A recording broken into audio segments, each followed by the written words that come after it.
Hey, everybody. Welcome back to Movies You Missed podcast. It is January of 2023. Happy New Year, V. Right back at you. Happy New Year, John. Yeah. Thank you very much, V. I'm glad to be back to bring all of our listeners some new movies to discuss and to break down and to love or hate. Yes, looking forward to all the recommendations we are going to give our listeners this year in 2023. 2023 is here, and it's not going anywhere.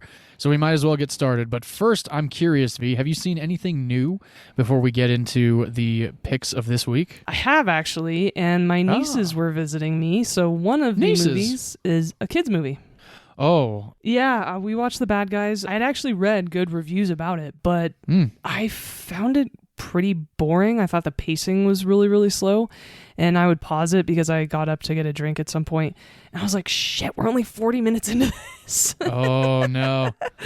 And I hate that. Yeah, so I was bummed out because I had read really good reviews. I was excited to watch it. I love all the voice actors in it, including Sam Rockwell. Oh, sweet. And yeah, I was just really disappointed. I thought it could have been at least 30 to 40 minutes shorter and probably would have been a better movie. Wow. So it was nearing a 2-hour mark? Yes, it was near 2 hours. Oh my hours. gosh. Yeah, that's a long animated movie.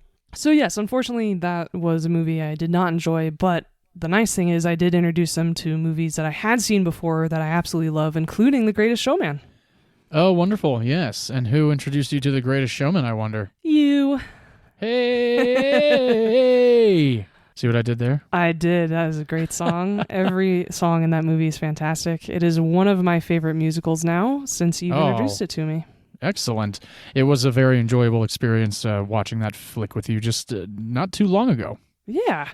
And then after that, once they left, I sat down and watched the new Knives Out movie on Netflix called Glass Onion. I know you hate the first one. The second one was fantastic. My wife was watching it the other day, and she was saying that, actually, I think she was watching it yesterday.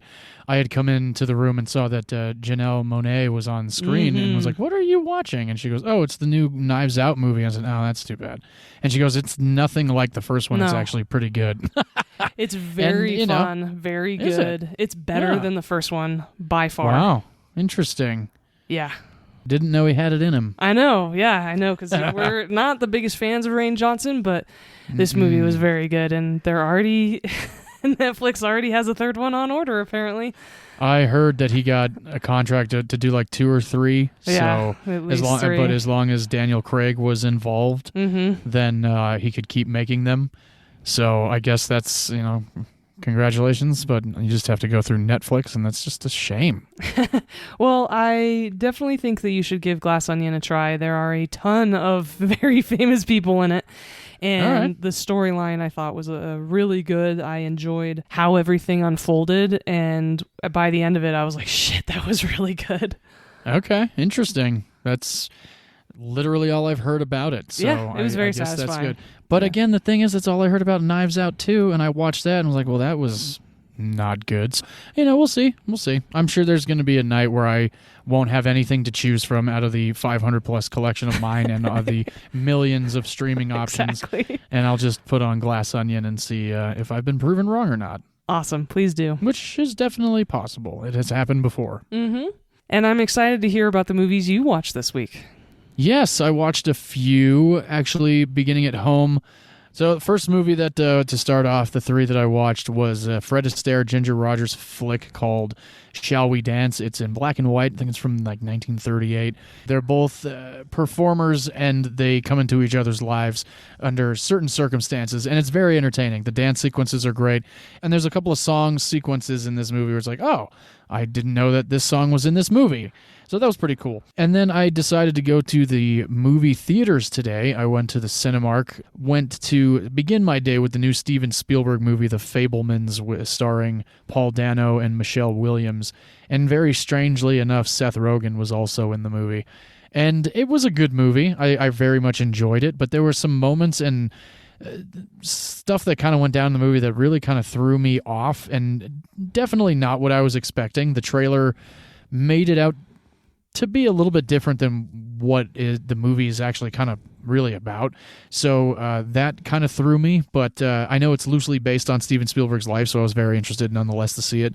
And again, I enjoyed it, and I think everybody would also enjoy it. It's just there were some things in it that I really was like not expecting. I think that's likely what has kind of thrown me for giving like the movie like a major Big 10.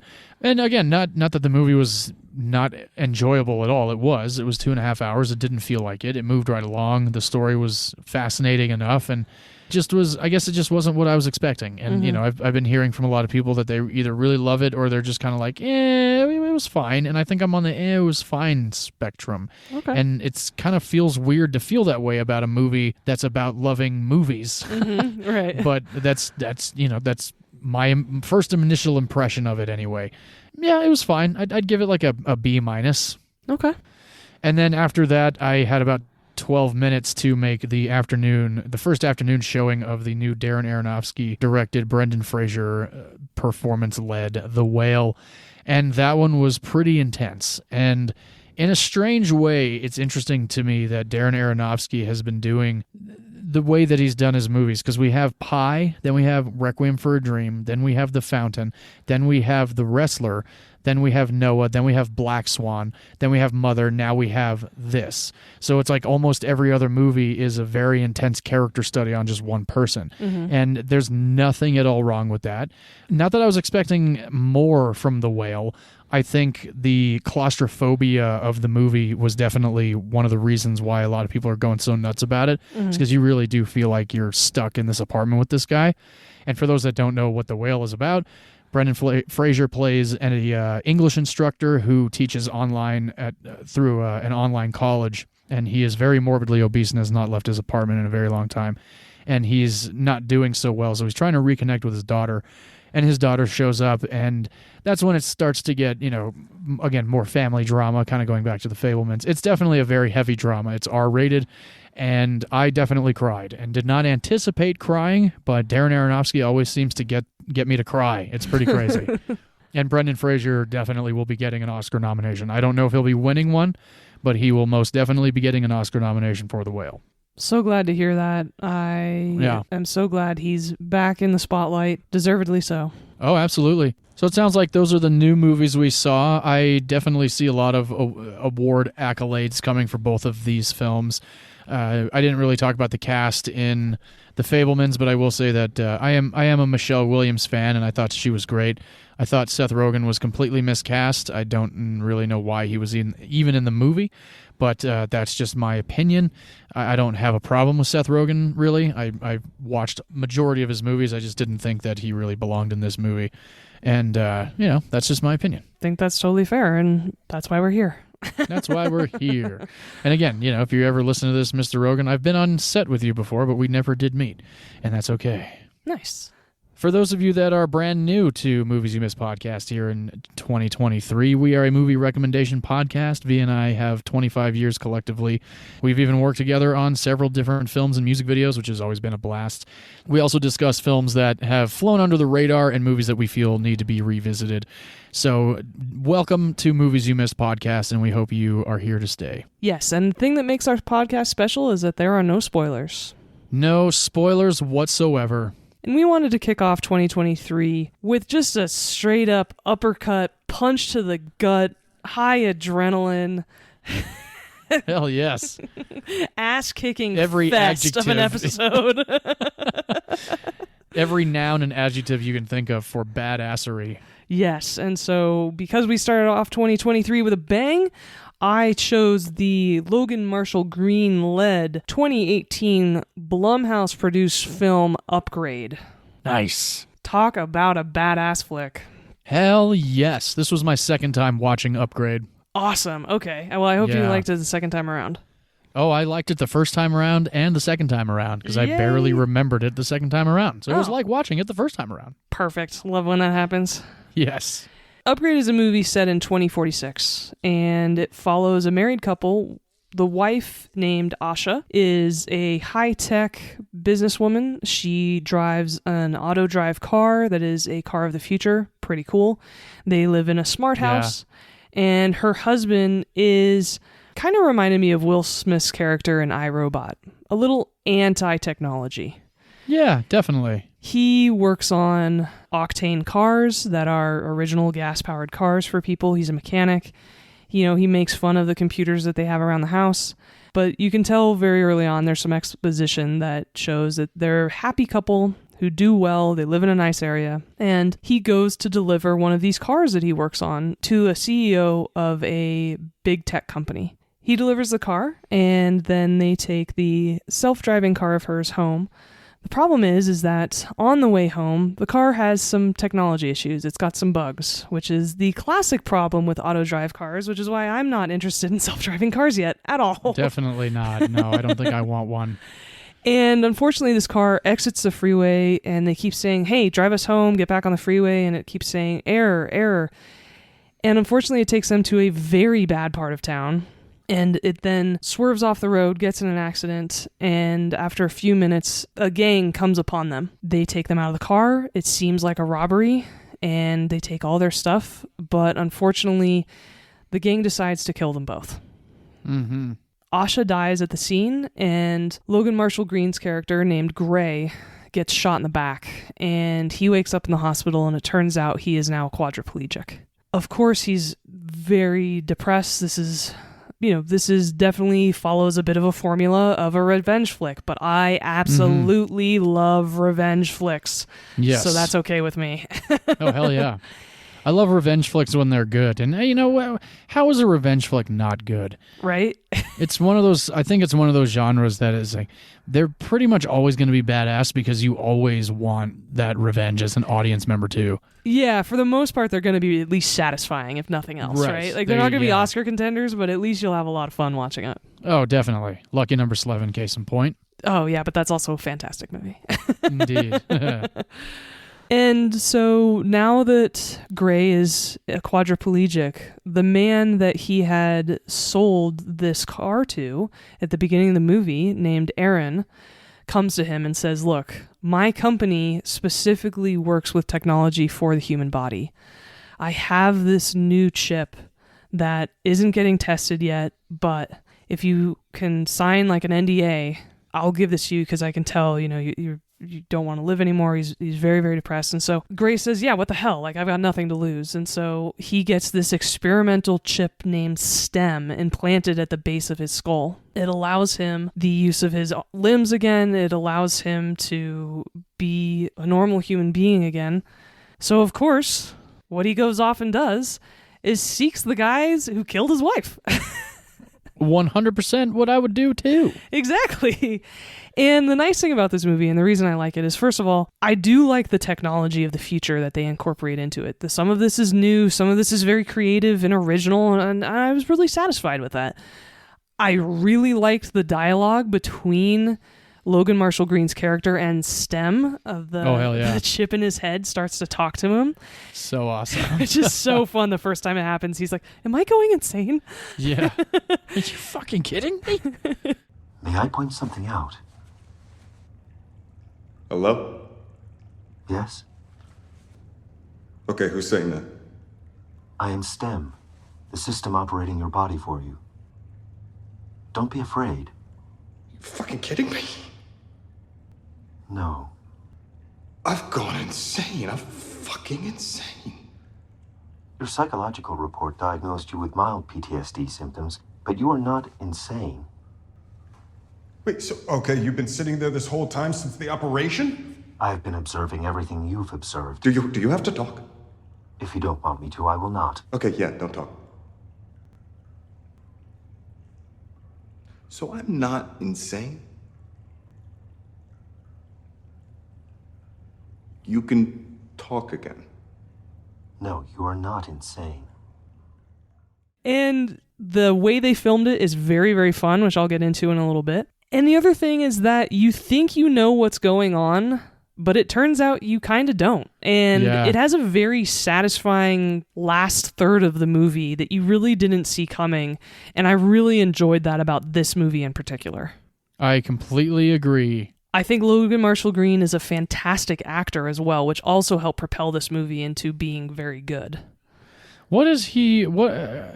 He was in one of my most hated movies of all fucking time. I hate this movie almost with a passion, actually. Really? Because it pisses me off so much because it's so stupid.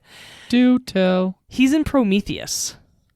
Oh, he's Noomi Rapace's guy. Yeah, so he's her boyfriend, and he's the guy that gets set on fire outside the ship. Oh, wow.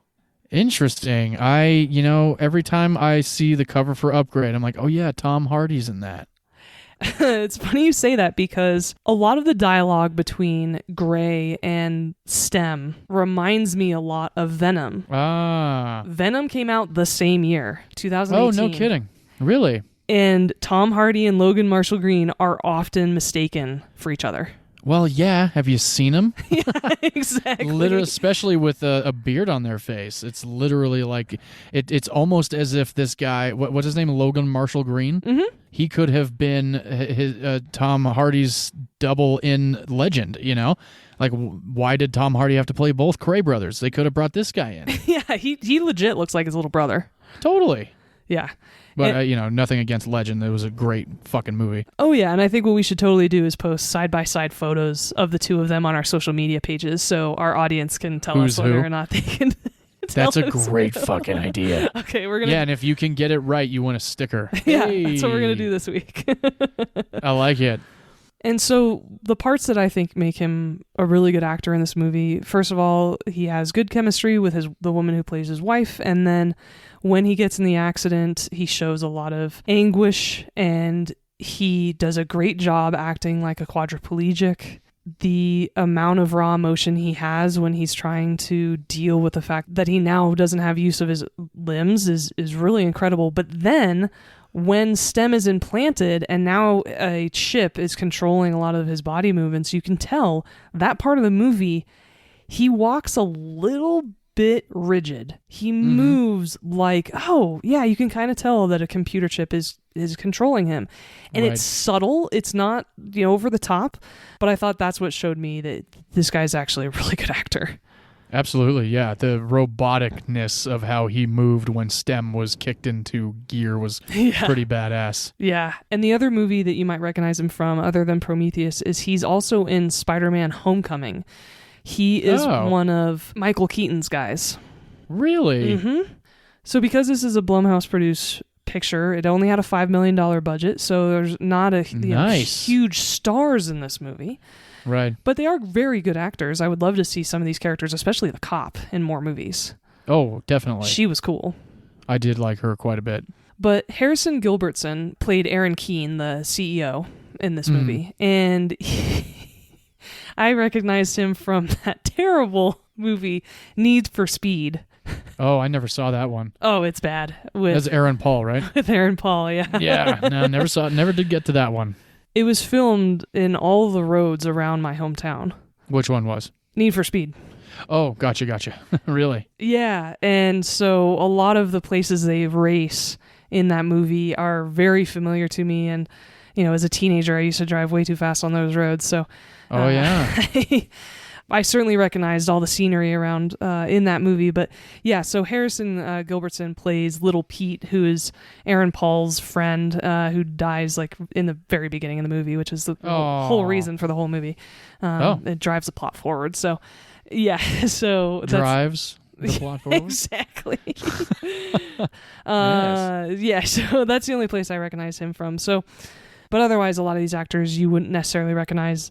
Even though, like I said, it doesn't mean they're not talented. They're all very good in this film. And Lee Whannell is the writer and director of this movie. And hell yeah. John would know him very well because I wish I knew him very well. Yeah, he knows of him very well. I'm a big Lee Whannell fan, yes. Because he's the writer of Saw 1 through 3. Yes, indeed. He also plays Adam in the first Saw movie. He does. So he's the guy who's chained up in the bathroom by his ankle with Carrie Elwes. Mm-hmm. That's the only Saw movie I've ever seen. Oh, really? But I absolutely remember this character because, of course, they're like one of the few characters in the movie. Sure.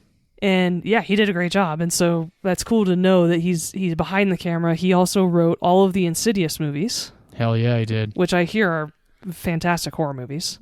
I've seen up through Insidious 4, and I know the first. I have the first one on DVD, and I watched it this past October, and it is still scary as hell. Oh, nice. Okay. Yeah. And so as a director, he directed Insidious Chapter 3. Also great. And then this movie. And then in 2020, he directed The Invisible Man, the one with Elizabeth Moss. Yeah, I heard that was good. I did not see it. A lot of friends of mine said it was really, really good. Yeah. Like I said, this is a Blumhouse-produced film, and this is actually the first movie from that production company that we've picked. Yeah, I'm likely to not pick a whole lot of Blumhouse movies. So Really? Yeah, I don't find a lot of them to be very good. They're not always Well, let me list some of the Blumhouse films that are very I haven't seen all of well them. regarded. I've seen some of them, but not all of them. So Black Klansman. Black Klansman is a Blumhouse produced? Right? I did not know that either. That is very surprising. Okay, well, there's one good one in the bank. Get Out. 2 in the bank. The last 3 Halloween movies, the Halloween Ends trilogy. I didn't see any of them except Halloween for Kills. the first hour of Halloween Kills. Happy Death Day. Didn't see it. It's great. My sister loves that movie. I heard it's good. That was a Netflix produced. Mm-hmm. The And Blumhouse. Paranormal Activity movies. No. Mm-hmm. They weren't part of the first one. Yeah. Were they really? Mm-hmm. Oh, wow. I've seen all of the Paranormal Activities, and 1 through 4 were pretty good. I really like the first one actually quite a bit. Yeah, I've heard it's great. And The Hunt, which my sister loves and introduced me to the movie, and it's fucking great. The Hunt, yeah. That Not was, with Mads Mikkelsen in it, the newer one. With Hilary Swank. Hilary Swank, yeah, exactly. Yeah. Which is The Hunt was pretty great. good. Yeah. Yeah, that was good. All of the Purge movies. I didn't like the first Purge and didn't continue after that one. And a movie I keep trying to convince you to watch, Whiplash. So they've made some pretty fantastic films. Apparently. Yeah. So you might need to get Blumhouse another chance. I guess, I don't know. Sometimes the horror just hasn't worked for me with the Blumhouse then. Maybe that's what it is. Yeah, which is fair. There's been some that have. I'm pretty sure I've liked a few, but there's definitely been also a few where I'm like, ooh, no, But that's how it goes with all production how it goes. companies. Yeah, exactly. So like I said, this movie had a $5 million budget. $5 million, nice. It almost made up its entire budget in the opening weekend. Oh, sweet. Which was awesome. It made $4.6 million opening weekend in the United States. It ended up making $12 million total in the United States, which is great. Yeah. And $16.7 million worldwide. So it did really well, which made me really happy. That is very good, yeah. I did not see it in theaters. I rented Me it, either, I think, yeah. on Blu-ray on Redbox. And then, of course, when it ended, I was just like, man, I should have seen that one in theaters. Yes, it would have been really fun in theaters, especially because during the fight scenes, the camera tracks Gray. So that he remains in the middle of frame. So even if he's, so good, upside down or moving around, what have you, it still follows him, which is A, very, very fun to watch and very cool. Yeah. But B, definitely in line with your pick this week. And I love that we had that similarity. That's another reason why I picked this movie to complement yours. Oh, because sweet. some of the tracking shots, I was like, oh yeah, this is very first person like. I liked it a lot. Yeah. And that is achieved by putting a phone somewhere on Logan Marshall Green, and then it pairs with the camera. Oh, really? And so the camera can follow it with as much accuracy as possible, which is really cool. No shit. That's badass. Yeah. I thought it was that Snorri cam or whatever the right? fuck that thing is. Yeah, but you can see his whole body, so you can't attach the camera to him. Right. So that's how they achieved it, which is cool. That is pretty sweet. And in one sequence, he goes to a hacker to help him. And inside that building, the Saw doll can be seen painted on one of the walls. It's a little Easter egg. I loved that so much. I caught it this time around. I was like, hey, I want to play a game. I've always tried to do that doll's laugh every time I watch the movies. I can't. It's impossible. No, it's impossible. And this movie has a ton of action. And a ton. Guess how long it took to film it? The entire movie? Uh-huh. I will say a total of 6 weeks. 30 days. Damn! I was off by 2 weeks. Such a tight shoot. 30 days. So that must it. mean that they devoted majority of that shooting schedule to the action sequences, which makes complete sense. Yep. Because there's not a whole lot of non-action in this movie. Yeah, not a ton of exposition. A little bit in the beginning, a little bit towards the end, but yeah. but enough, for you to care about him. But as a new director, this is only his second movie. Is this Lee Whannell's second directing movie? Only Lee Whannell's second movie. He's only directed 3 total so far. Wow. Keeping such a tight schedule, hats off to him. That's hard to do. Well, the thing is, he came from Saw, and the first Saw was shot, I think, in like 15 days. That's a good point. Yeah, and you watch Saw, the first Saw, of course, there's definitely exterior locations and, the warehouse where Jigsaw is, but majority of the movie is Adam and Dr. Gordon in that room. Exactly. So they, the production schedules on some of these movies that we're learning is nuts. 30 days for Upgrade. That's impressive. And even though this film was supposed to take place in the U.S., in the storyline at least, this was entirely filmed in Melbourne, Australia, which is where Lee Whannell is from. Ah, yes, he's from down under. Just like James Wan, who directed Saw, which Lee Whannell wrote, which we have discussed already in this episode. Exactly. So this is definitely one of those movies that we pick that's underrated. It's an independent movie. It's one of those that most of mainstream America missed the first time around. And we certainly recommend it to anyone who loves revenge movies, anyone who loves action movies, anyone who loves a bit of sci-fi thrown in. It's a very fun take on revenge, and I'm so glad you enjoyed it. Oh yeah, I very much enjoyed it, and I do enjoy revenge flicks, and oddly enough, I always get very worked up, especially when the guy's wife is killed, because I always put myself in that position, and what I do, where would my mind go? And my mind would go exactly where his went when getting an implant like that, make you almost superhuman. So definitely killer stuff. And I'm just, 30 days, that's nuts. So that had to have been at least 20 days of stunt sequences, that's nuts. And I watched my copy of it, but you can rent it from most streaming services right now for $3.99. Which was what I did. I rented on Apple TV. Yeah, well, I'm glad you think it was money well spent. Oh, definitely, yes. I would likely own this one, because again, I do have a lot of, I do like a good revenge tale here and there. I'm glad we can start 2023 off with some adrenaline, and we'll certainly keep with that trend by kicking it over to your movie. Oh, I am ready to get into mine, most definitely. I love this movie so much. If you guys were following along last week, I chose the 2015 Charlton Copley-led Hardcore Henry, which is out of Russia. It is available on Netflix, so if you did watch it, please do let us know. I'm very curious what you thought. Both of these movies, and if you watched any of our Christmas movies, let us know what you thought. But anyway, getting back to the first episode of 2023, my movie, like Vee's, very, very intense, very in your face, does not let up for the entire 96 minutes that this movie runs for. And I love it. I went and saw it opening day at the Cinerama Dome on Sunset Boulevard at the ArcLight Cinemas with my buddy Joel. We were 2 of maybe 9 people in the theater, but we'll get into the box office in a little bit. Like I said before, stars Charlton Copley.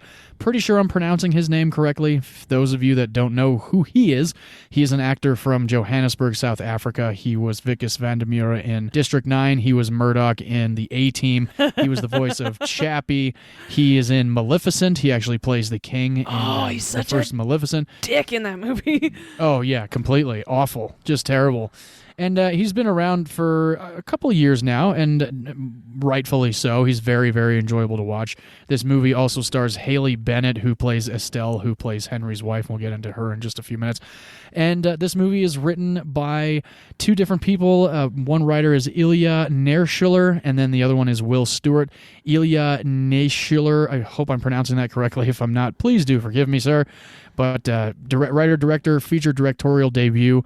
He blew up onto the scene with Hardcore Henry. So a little breakdown of what goes on in Hardcore Henry. Hardcore Henry opens up first person. This is a first person style movie, so almost like a video game. And it's just fucking badass. You wake up, you essentially are Henry, you know, like this is your movie. This is the world that you're now in. We wake up in a tub of water, and the water's being drained from us. We're being disconnected from all these wires, and there's this beautiful woman that's walking around in the room with us as she's detaching us from all this stuff, and she's saying, Henry, you know, just relax, don't worry, you can't talk yet. We haven't been able to fix your vocal cords yet, but we're gonna get you all fixed up, and you know, don't worry about it. At one point or another, you and I were husband and wife, and I love you. I'm so glad that you're okay.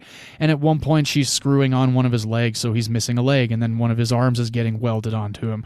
And all of a sudden, we're learning that he's being put back together because he was involved in a very brutal accident. And we find out that Henry was missing half of his face, his leg, like we learned, his arm, a couple fingers. So Henry's essentially getting an upgrade, if you will. Hey! Hardcore upgrade, if you will. So Estelle is just kind of filling him in, you know, like everything's okay, don't worry about it. At some point you'll be able to talk and we can actually have another conversation. I've missed you so much.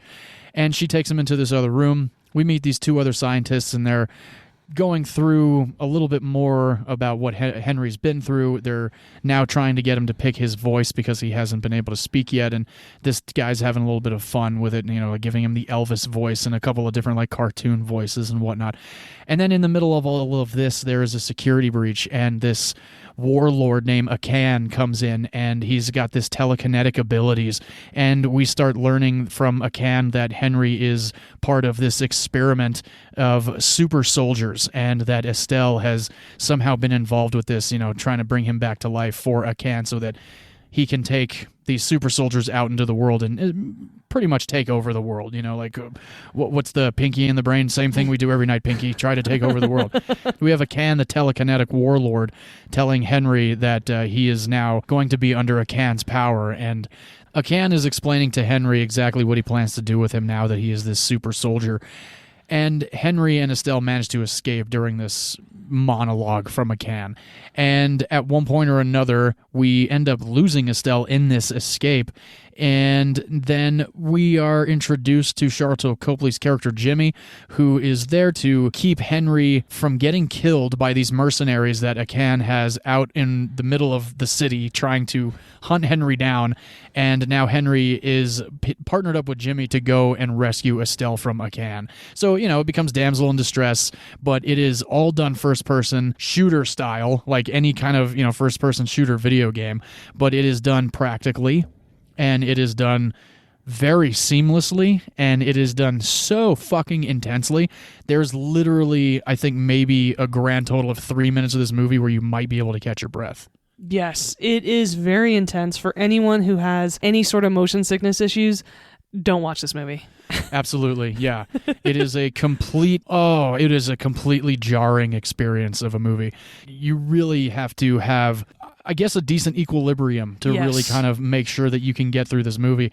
And like I said, I saw it opening day in the Cinerama Dome. I can't believe you watched it at the ArcLight. Oh, hell yeah. Are you kidding? Shit. Opening day, 100%. It opened on April 8th of 2016, and at that time I was still living in Hollywood, and I just watched it again here at home. I have the Blu-ray copy, and I had the sound cranked, and there were a couple of moments where I definitely was kind of like getting ready to turn away from the screen, but the cool thing about the way this movie's put together is, yes, it's first person. It is technically one shot, if you will, but the cool thing about the super soldier aspect of Henry's character is every now and then he blinks and the image gets pixelated, or he gets punched in the face and like one side of his face blacks out but the other one doesn't. So, you know, like there's a lot of really cool ways to actually slip in and edit here and there that your brain doesn't have enough time to really register that you're actually watching a movie that's been edited. It really does feel like you're watching Henry just get the fucking shit kicked out of him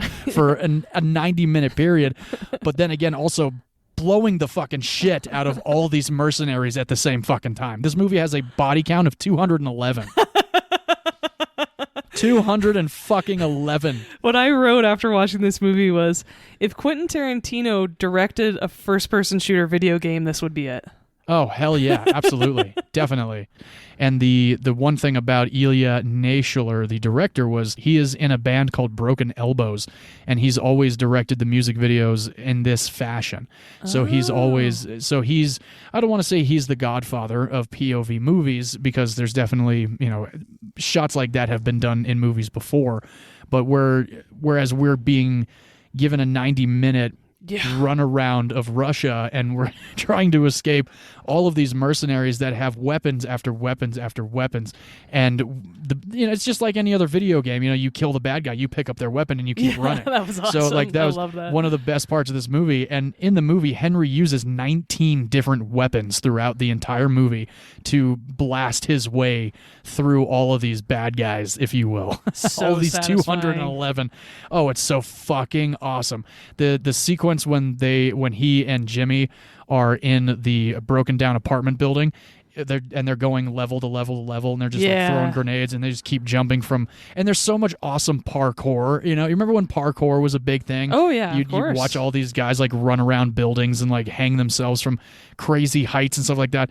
The cool thing about Hardcore Henry is the character of Henry was played by 10 different stuntmen and camera stuntmen.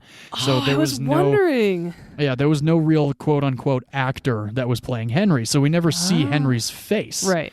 So that's the really kind of the brilliant part about Hardcore Henry 2, is because every time anybody talks to Henry, they're talking to you. Yeah. They're not, you're not really making eye contact with these people.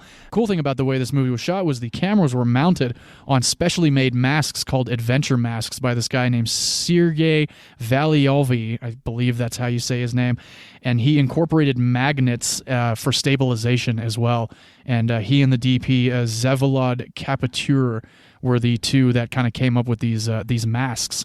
They also had the stuntmen or stunt cameramen wear sunglasses, so anytime a can is talking to Henry, or Estelle or Jimmy are talking to Henry, they're not looking directly at where this person's wearer. eyes would be. Yeah, so there's a lot of really cool nuances and ways to like incorporate the fact that you actually are Henry. And that's one thing that I really liked about this movie was, of course, Joel and I went and saw this baked out of our minds. So every time Henry got punched or thrown off of a freeway bridge, or blasted through a window or through a car roof, you feel that shit, and it's so in your fucking face that it's so unbelievably impressive technically, and it's one of like the most incredible stunt movies that I've ever seen. Yes, absolutely. I'm very impressed by that. And the only ever first-person perspective that I'm really familiar with is Prodigy's music video, Smack My Bitch Up, right? Oh, yes. And other than that, I just thought this movie was so ambitious. And so when you told me that this was Ilya's directorial debut, I'm completely blown away by the audacity that he had to make this movie. I'm very impressed. Fuck yeah, absolutely. They shot it with GoPro Hero 3 Black Mirror cameras. So I was wondering. Yeah, they were very small. Do you really? Oh, yeah. Yeah. Nice. Yeah, it's definitely a little bit dated now. I've gotten a new one, but yeah, I have one of those back when I did my motorcycle racing. Oh, yeah. So that was another cool thing, too, about this was these cameras, they're so small. And I remember like when GoPros came out, I never actually had one myself, but you'd always see them, and still do, on motorcycle, helmets, and people's, they're wearing them like vests and stuff like that. And it's just so cool the way that people actually have utilized that technology. Make snowboarding videos and skate videos. Base jumping, scuba diving. Yeah, base jumping. And now we have this movie that was shot all over Russia, and it's just such a killer fucking movie. And it's almost like there's just a lot of authenticity to the violence, and even the blood splatter is it seems very real. So pretty raw, and there's no moment where that's a digital blood splatter, that's a digital. It's maybe because it's moving too fast for us to really process, like I said earlier. But I don't know, I feel like there was so much care that went into this production to make it as authentic as possible. Having all that in mind, the stunt sequences that are in this movie, and those of you that have seen it now, and V, they're really monumental. And the one that always stands out to me was one of the first ones I saw in the trailer was when they're on the road and Henry jumps from Jimmy's bike on top of the car after he like throws him in after they've just completely like mini-gunned the entire fucking brigade. And then all of a sudden he drops the grenade in, he jumps off the car, but like he's flying through the air while these two cars are just barreling down and just completely being destroyed.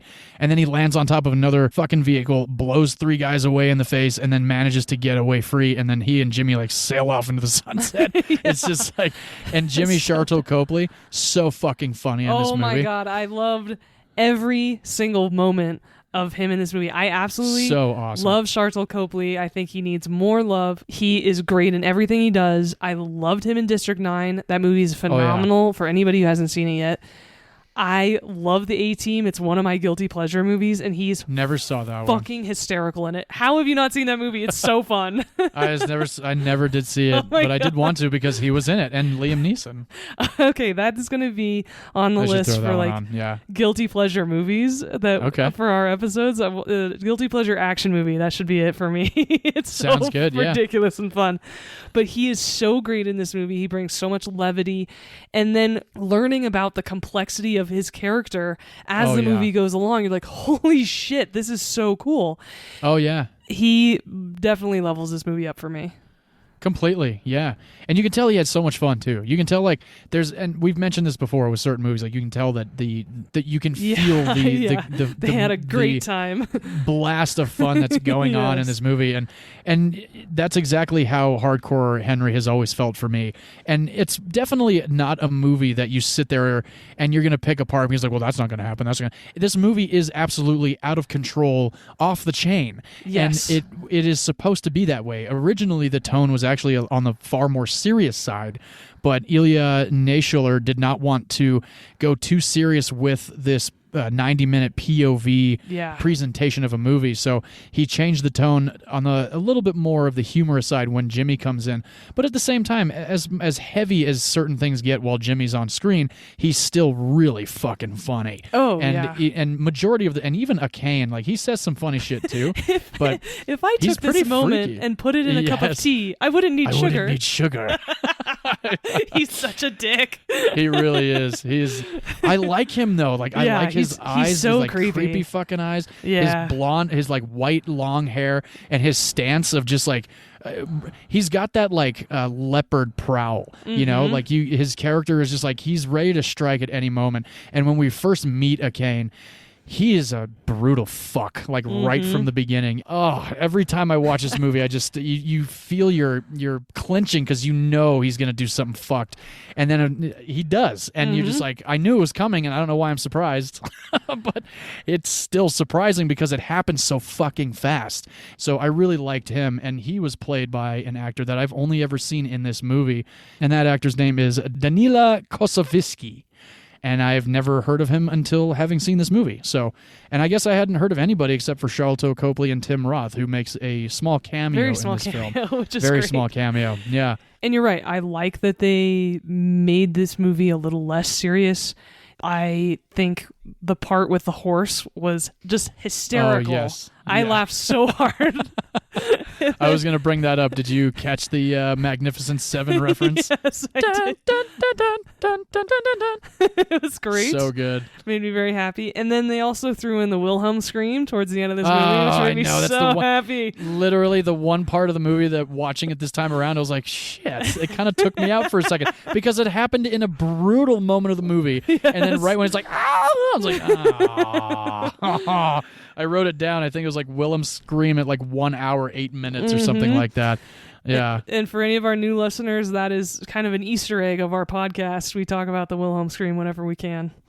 Absolutely. Yeah. If it shows up in a movie, we got to bring it up. That and David Bowie, which we have not mentioned. Well, now we have. One of his songs was in Glass Onion. Oh, was that right? I meant to bring it up. Yeah. Oh, nice. Yeah. So we mentioned David Bowie this episode. Yay. So a little bit more about Hardcore Henry. There has been a rumor of a sequel, and I think we could do. I think there could definitely be one. I remember seeing it in theaters, and when it was over, Joel and I were like, like it was just such a great fucking ending. I thought it was so awesome. This is a movie that you need to watch. Like when we talk about popcorn movies, you need to have popcorn and then a bottle of vodka and then 5 of your buddies at your house. Fuck yeah! While Absolutely. you're all like completely rambunctious while watching this movie. Oh, that's exactly what this movie is. Absolutely. Yeah, you put this on, you crank the volume up, and you just have a fucking blast. You scream at the TV because it's so brutal. It's like Upgrade. There's moments of brutality in this movie where you're just like, fuck, oh shit, Jesus Christ. And there's actually one sequence in Upgrade that's very similar to a sequence in my film also. The first kill in Upgrade. Oh, yes, that's right. Yes. Yep. And I know exactly what kill you're... Very, very cool. Similar storylines, super soldier type humans, and one similar kill. Mm-hmm. I love it. One thing I found actually very cool, since this was his directorial debut, this film premiered at the Toronto Film Festival, and it did very, very well. It was one of the most popular movies, ending in a bidding war between Lionsgate, Universal, and STX Entertainment. Wow. STX won the bid, committing to a wide release of the film, and they bought the rights to the film for $10 million fucking dollars. Wow. Nice. Budget for them, and the budget was $2 million. So they did pretty well at the Toronto Film Festival, if you ask me. Yeah. The production company that produced the movie Rooster Teeth teamed up with Sharlto Copley and director Ilya Naishuller to do a Don't Talk and Text PSA for the Alamo Drafthouse.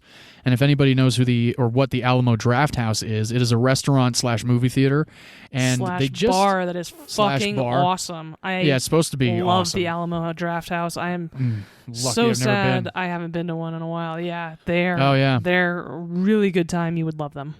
I have heard all of that, and they recently opened one in downtown LA. I think it was right before the pandemic. Oh, nice. And a buddy of mine was going all the time, and then the pandemic hit, and then he stopped going. And I'm pretty sure it's still there. I just have not had the chance to go. Oh, yeah. We should definitely go at some point. And like I mentioned before, Henry uses 19 different weapons in this film. 19 weapons being anything from a handgun to a shotgun to an Uzi to a... to a bazooka! An axe to a bazooka to this to and a that. minigun mounted else. on a sidecar, which is my favorite vehicle of the entire movie. I know, isn't that awesome? Come on in. Yeah, and he jumps in the sidecar riding bitch with that fucking minigun. Dope. So awesome. And that's the other thing too, like that right there is the absolute ridiculousness of getting on a little bike like that with a sidecar, and you pull out the fucking minigun, and you're cruising down the Russian Autobahn, and you're blowing fucking vehicles away. So badass. So fun. And like we've mentioned before, if you do have motion sickness, do not watch this movie. And I will give you this. At a premiere somewhere in the world, somebody was watching this movie and threw up all of their popcorn on Sharlto Copley because the movie was so jarring. Oh, no. Can you imagine just sitting there and be like, oh, look at this movie. Oh, shit, I got throw up all over me lap. I can't do a Sharlto Copley very well, but... That's my Vicus Vandermeer more than anything. Yeah. I love District 9, especially when he breaks into that facility. He's like, get the fuck back, man. And you're like, fuck yeah, Vicus, get that shit, man. I love fucking District 9. It's such a good movie that you should totally put it on the list because it's kind of forgotten, even though it really burst out on the scene and everybody talked about it for like 8 months. Yeah. This is actually very fascinating to me. And V, we're gonna play the guessing game, and I'm gonna have you guess how many injuries were on set of this movie. So we love when we hear that there weren't any injuries. Like we talked about with A Knight's Tale, the only injury was behind the scenes. Yes. With Heath Ledger and the director, which is a great story. So I'm going to go out on a limb and say 3. Close. There were actually 2 true injuries on the entire set of Hardcore Henry. Awesome. I love Out of that it's all single those digits, stunt players, less than 5. That makes me very happy as a former stunt person. Definitely. One of those injuries was a chipped tooth by one of the camera stuntmen. Makes sense. Got hit in the face. Yep. I could definitely see that happening. 100%. And the other was 5 stitches, of which I don't know exactly where they went, but 5 stitches in a chipped tooth out of the entirety of Hardcore Henry. And for those that have seen it, you got to believe impressive. that's very fucking impressive. Yes. Glad to hear that. Absolutely. There is also a prequel comic about how Akan got his powers. It's called Hardcore Akan, and it came out just after the release of this movie. STX Entertainment decided to pen a prequel comic book. So at some point, I might try and find that because, at the same time, you watch a movie like this and, he's got telekinetic abilities. You accept it because he's the villain. I was curious. I would love to read that comic. I would, be very fascinated to find out how he was able to acquire those abilities. So anyway, like I mentioned earlier, $2 million budget, pretty awesome. Got picked up for $10 million by STX Entertainment at the Toronto Film Festival. Released April 8th of 2016. The opening weekend in the United States was $5.1 million. It made its budget back and then some in the opening weekend. The U.S. gross of its entire theatrical run was $9.2 million. That's great. The worldwide gross was $16.8 million. Whoa. So Hardcore Henry did pretty damn good. Yeah, they should be really proud. And I love that this is a movie that is an international movie. This is not a U.S.-made movie. And I like that you've picked another one of those, and I really hope we continue to pick international movies in this podcast because it's not just USA-centric. There are tons of countries that make fantastic movies that everybody should be watching. Absolutely, and this is most definitely one of them. Mm-hmm. So that is that for pretty much all of Hardcore Henry, and I don't know, V, if we've done the year 2016 or not before, so we'll play our favorite game. Fabulous. Can V guess the highest grossing film of 2016? It is a sequel film. It is a Disney sequel film. It is a Disney sequel film that's very wet. That's not Avatar 2. It's not Avatar 2, The Way of Water. We probably could have had it in 2016 if James Cameron got his shit together. No, I'm kidding. Is it Finding Dory? It is Finding Dory. Are you Googling it right now? Is that no, you can see my hands. Okay. What are you talking about? I can see your hands. I'm just messing with you. It was Finding Dory, yes. The sequel to Finding Nemo, which I've only watched Finding Dory once. I remember enjoying it. I remember enjoying it, but I've watched Finding Nemo far more. Right? And over the course of the time of them both being out. Every time I think of Finding Dory, I'm like, I really enjoyed that movie. Why have I only ever seen it once? I liked it too. Yeah, I remember it was enjoyable. I liked the octopus. I thought the comedy was good and that's another weird. one to revisit. Yeah, but it's an interesting phenomena that you and I and several other people I've talked to before have said the same thing. Oh, I really love Finding Dory. Haven't seen it since. Haven't watched it since the first time. Yeah. But that was the highest grossing movie at $486.2 million. Nice. The second highest grossing film is technically Disney. This movie likely would not have existed without Disney having purchased this. Is it a Star Wars movie? Yes, it is a Star Wars movie. So then it would be the second one in that series, which is The Last Jedi. Nope, you're wrong on that one. So this one is the second highest grossing film of 2016. It is a Star Wars universe film. Is it Rogue One? It is Rogue One. God damn, that movie's so good. Rogue One is the best of all of the spin-off Star Wars movies, in my opinion. 100% I fucking love Rogue One so much. It is so badass. And I hear that Andor, which is the new Disney Plus series, is one of the best streaming series of 2022. That's what I heard too. Yeah. And I might have to check that one out. I still haven't started Obi-Wan, but I think those will be the two that I actually give my time to this year. But yeah, Rogue One, a Star Wars story, awesome. I'm so glad it was number 2 of the year because it was so good. Oh yeah, I remember seeing it in theaters and walking out of there just being like, that was epically fantastic. Yes, number 3. I wonder if you can guess. This is also this movie may not exist without Disney. It is a Disney property. It is a Disney property. I think this is the third one of this section of this universe of movies. Fuck. Is it a Marvel Universe movie? It is one of the 3 of the many 3s of the Marvel Universe so that are out there. 2016. Yeah. Would that... And I only recently saw this one within the last 2 years, and I remember being like, was that one necessary? And that's what I've heard a lot of people say about this one. Was it Iron Man 3? No, it was not. Okay. Was it Captain America Civil War? It was Captain America Civil War. I hate that fucking movie. I didn't like it. at all. That's for sure. I hated the I plot. did The not villain like was it. so lame. I love that actor. I don't even He's remember so the cool. villain. He's a great actor. I forget his name right this second, but the whole entire point of the movie and how he orchestrates this whole thing, I'm like, that's how you get them to fight each other? That was so lame. Oh, really? Interesting. Yeah, I was really disappointed I don't in that remember. movie. I watched all of that was the summer where I was watching all of the Marvel movies, Mm-hmm. and I watched.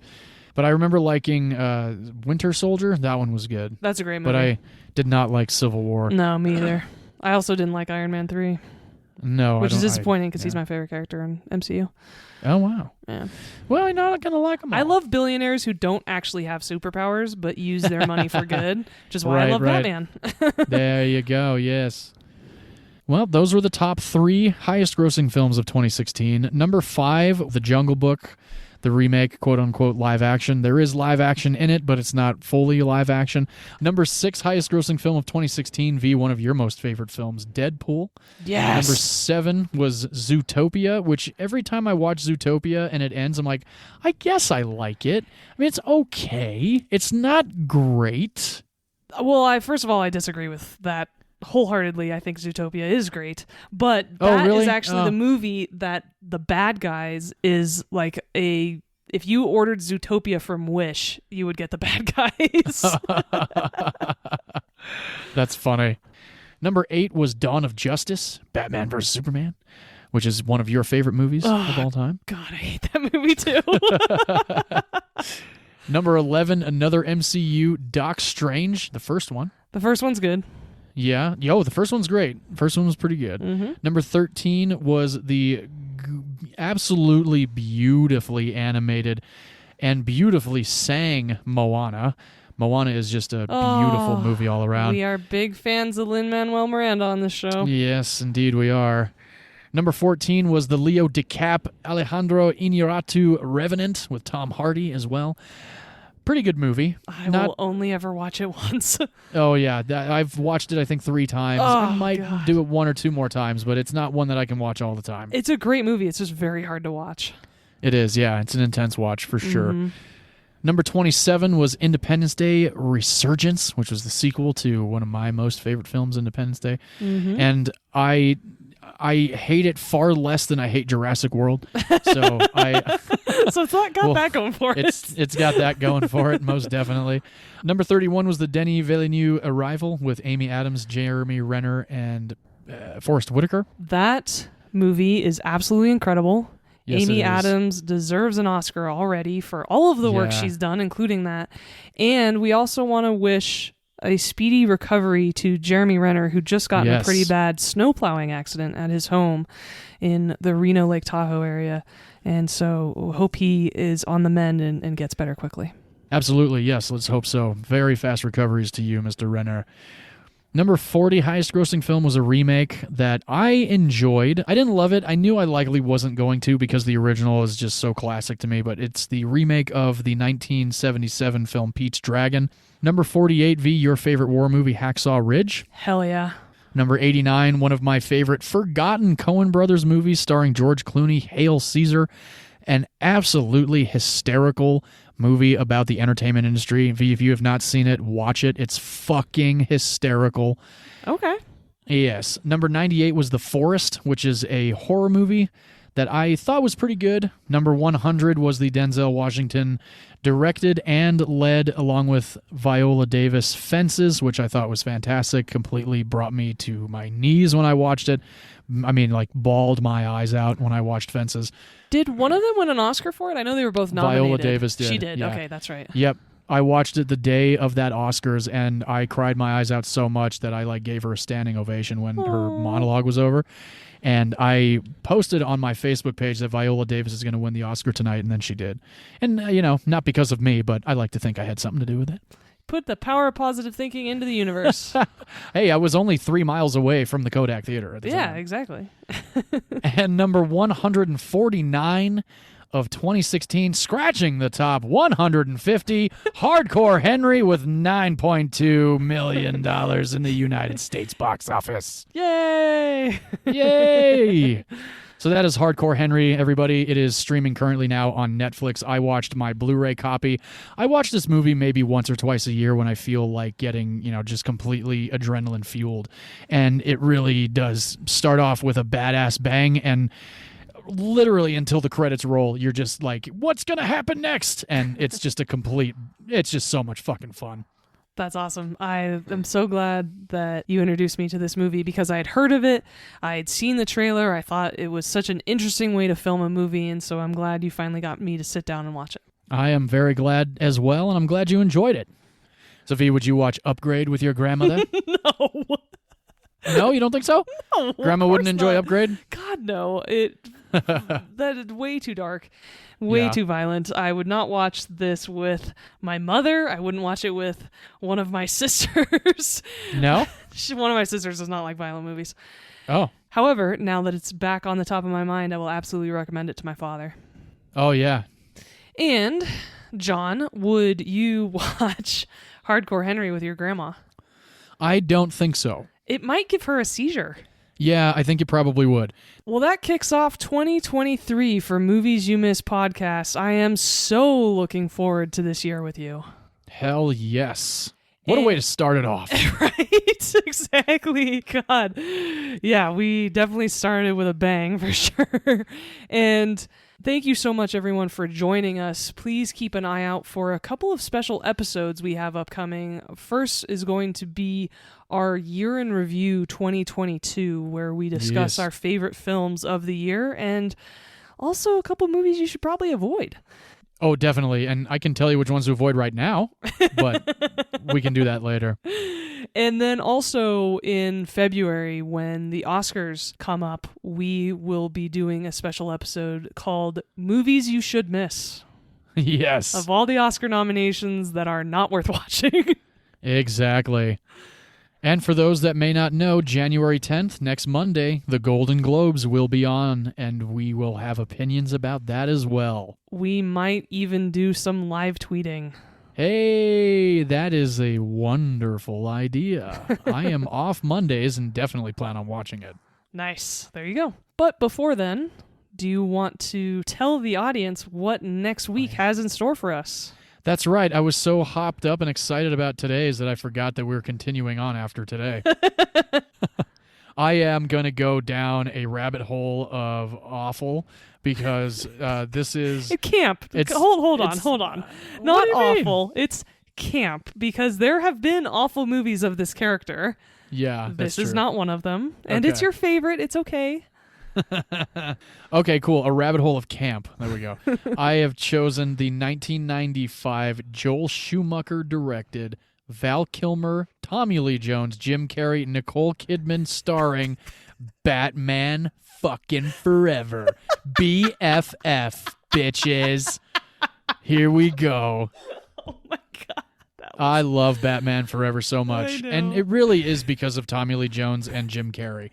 There are some great one-liners in that movie, too. And oh, hell yeah. It is our Batman-themed episode. We are picking our favorite Batman movies. And I am picking my all-time favorite Batman movie, the 1993 Kevin Conroy-led Batman Mask of the Phantasm. Nice. This is an animated movie, and I grew up watching Batman the Animated Series when I was a kid. Kevin Conroy is the voice of Batman for basically every animated iteration of him in existence since the 90s. That's so nuts. He recently passed away after a short illness, and I was very heartbroken to learn that we will never hear him be the voice of Batman again. And so I'm very grateful to have the opportunity to talk about Kevin Conroy on our podcast and just tell the audience a little bit more about him, because he was a very, very cool person and a fantastic voice actor. I know very little about him. All I know about the Batman animated series and movies was that Mark Hamill did the Joker, and that's about as far as my knowledge goes. And it's also one of my all-time favorite renditions of the Joker. He's fantastic as the Joker. Nice. Well, I look forward to it. I've never seen Batman Mask of the Phantasm. Oh, okay. I really hope you like it. You can stream it right now on HBO Max. Perfect. Oh, that's right. Yeah, yours is on HBO Max, and as is mine, for those that didn't hear me before, because I didn't say it. Mine is also streaming on HBO Max, and you can follow along with us. And please do, if you have not yet. This could be the year of those that follow along. And do you know why the Batman movies are on HBO Max?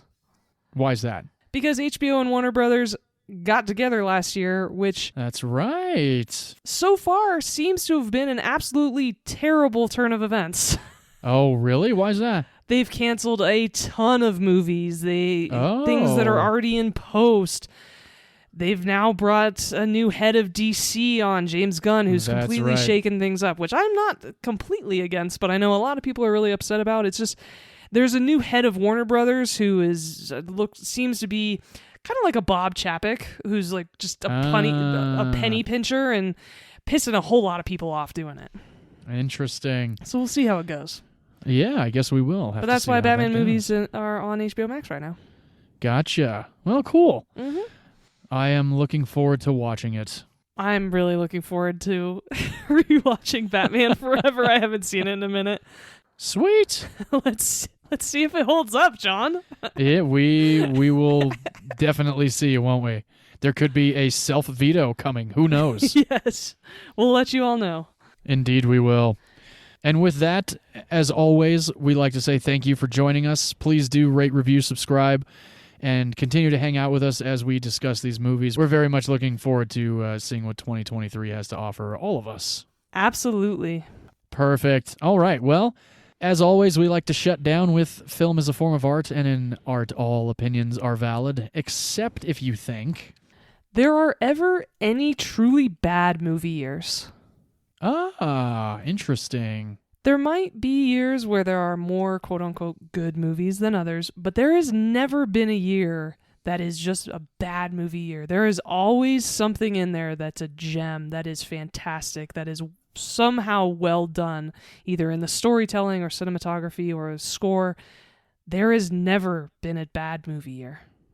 I completely agree with that, yes. Awesome. Very, very sound words indeed. Great. And with that, cheers, everybody. Bye-bye.